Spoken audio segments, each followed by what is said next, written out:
Ini nanti anaknya buat lomba tahun depan ya, mudah-mudahan bagus anak-anaknya.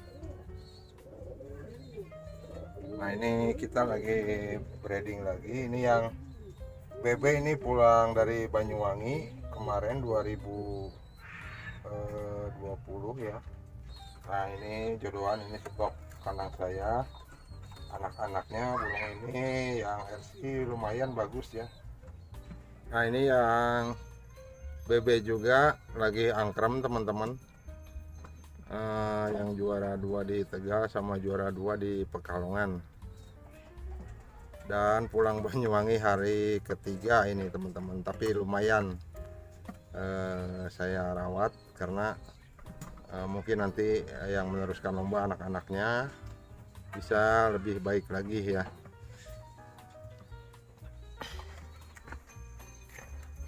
Nah dan ini juga lagi angkrem teman-teman, si blue pencil ini yang pulang Bali lagi pulang Banyuwangi kemarin ya. Tuh ini ibunya yang blue pencil yang pulang Bali tadi angkrem teman-teman. Nah ini anaknya, bukan anak, cucu, ini cucunya keluarnya sama blue pencil juga, tapi ada putihnya dikit di sayap. Ini pulang Banyuwangi, ini saya jodohin sama hitam, ini lagi angkrem. Mudah-mudahan nanti mungkin sekitar 3 hari 4 harian lagi ini burung netes anak.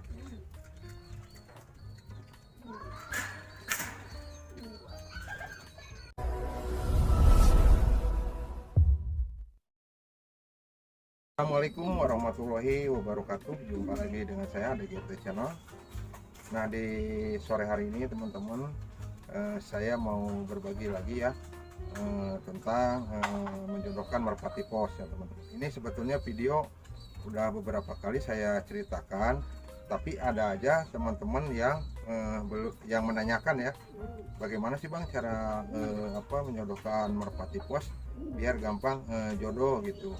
Karena yang bertanya kepada saya itu katanya sih susah ya menjodohkan merpati, beberapa bulan nggak jodoh-jodoh gitu.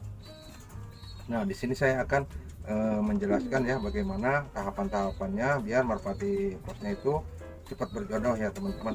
Nah sebelum kita lanjut ke pembahasannya, jangan lupa di subscribe dulu ya channelnya DGT Channel. Untuk yang sudah support, saya ucapkan banyak terima kasih. Semoga kebaikan teman-teman dibalas oleh Allah. Amin.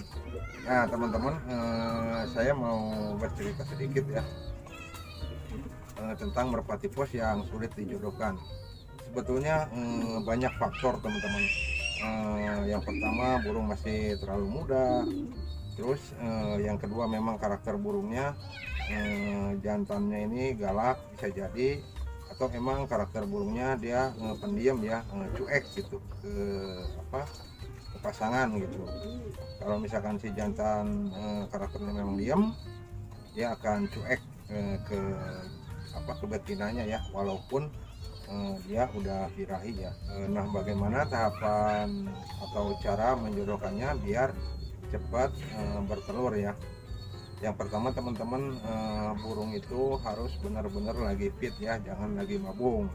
Kalau burungnya lagi mabung biasanya akan sulit dijodohkan teman-teman gitu. Dan usahakan si burung ini, jantan betinanya jangan langsung disatuin di kotak sarang ya, jangan dulu gitu teman-teman, apalagi yang karakter jantannya ini galak ya, cuek. Jadi kalau burung-burung yang seperti itu karakternya harusnya dipisah dulu teman-teman. Tapi dipisah ini enggak dipisah maksudnya berjauhan ya. Jadi sediakan aja kandang 2 bersebelahan. Nah nanti misalkan yang di sini jantannya, yang di sini di sebelahnya betinanya, biar saling bertatap-tatapan dulu teman-teman. Nah itu biasanya lebih bagus ya. Jadi menjodohkannya itu nggak langsung dimasukin ke kandang langsung gitu. Biasanya kalau dimasukin ke kandang langsung, biasanya kalau si betinanya lagi nggak birahi, otomatis di dalam kandang ini berantem teman-teman. Kalau jantannya dia birahi, nah itu dia berantem teman-teman. Yang paling dominan yang mana ya pasti kalah gitu. Karena biasanya kalau jantannya birahi banget itu terus dikejar terus betina teman-teman. Kasihan gitu. Kadang-kala ada juga betinanya yang sampai mati. Ada teman-teman, saya pernah dengar kabar teman saya sendiri ya, bercerita ke saya betinanya sampai mati. Kan sayang gitu, apalagi betina bagus ya.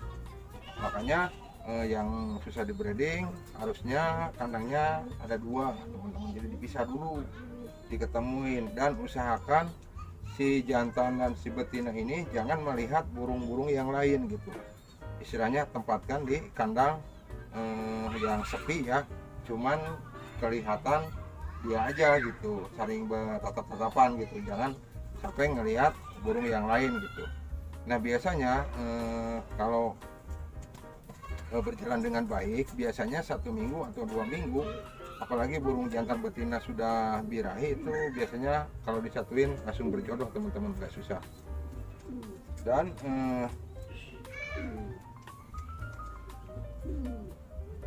nah untuk burung-burung yang ex lomba ya langsung di breeding itu biasanya ya yang pernah saya temuin dan saya alamin, ada yang cepat di breeding ya, begitu habis lomba istirahat sampai dia stamina-nya pulih lagi, terus kita breeding.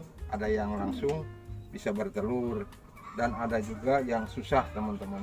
Jadi dia harus apa ya, beradaptasi dulu, biarkan dia ngawang seperti biasa, rutinitas seperti biasa sampai kesehatannya benar-benar pulih dan sampai nunggu dia birahi teman-teman gitu.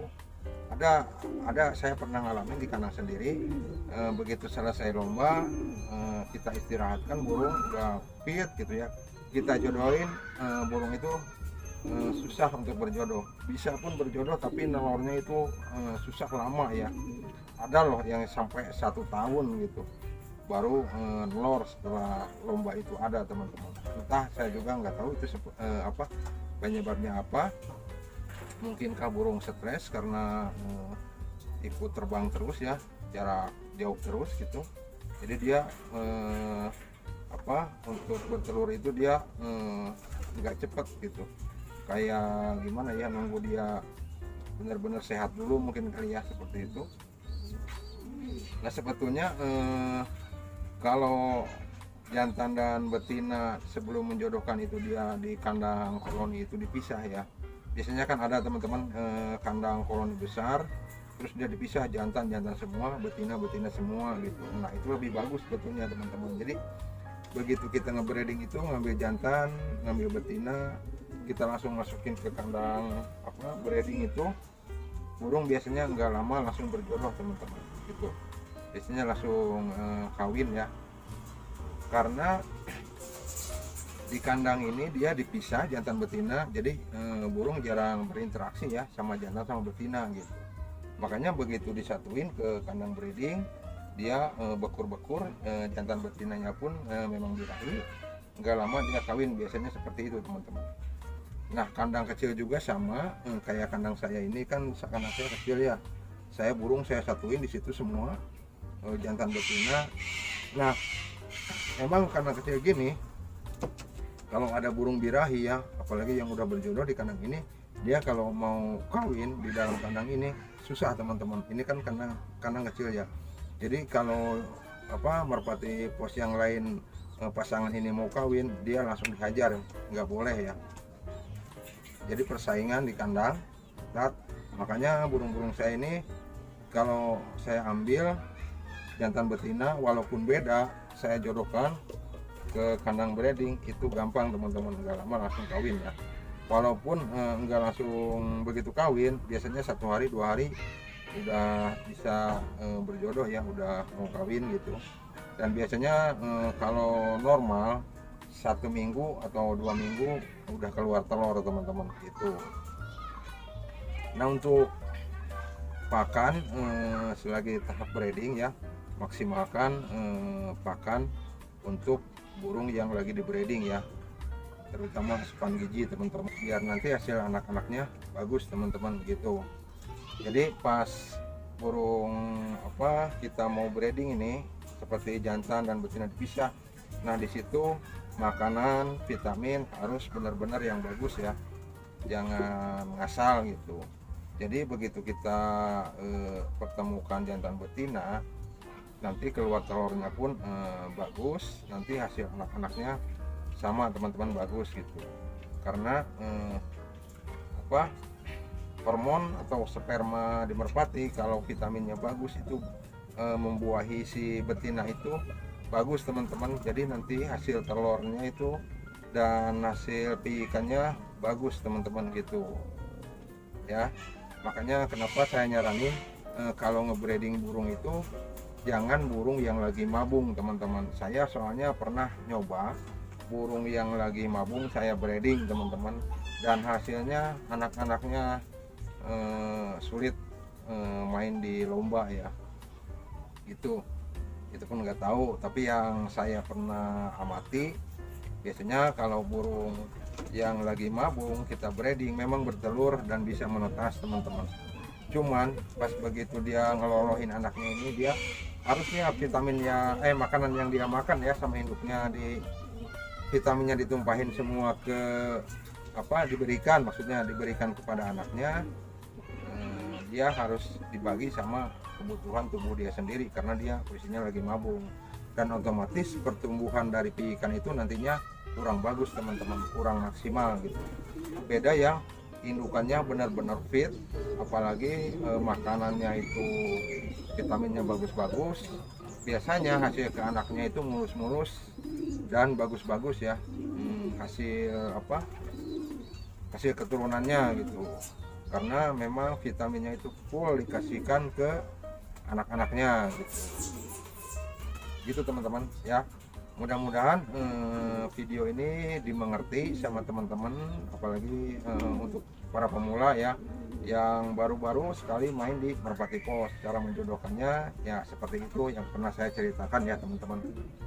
Mohon maaf kalau bicara saya agak belibet ya, karena saya nggak pakai teks, nggak pakai apa di depan sini. Saya real dari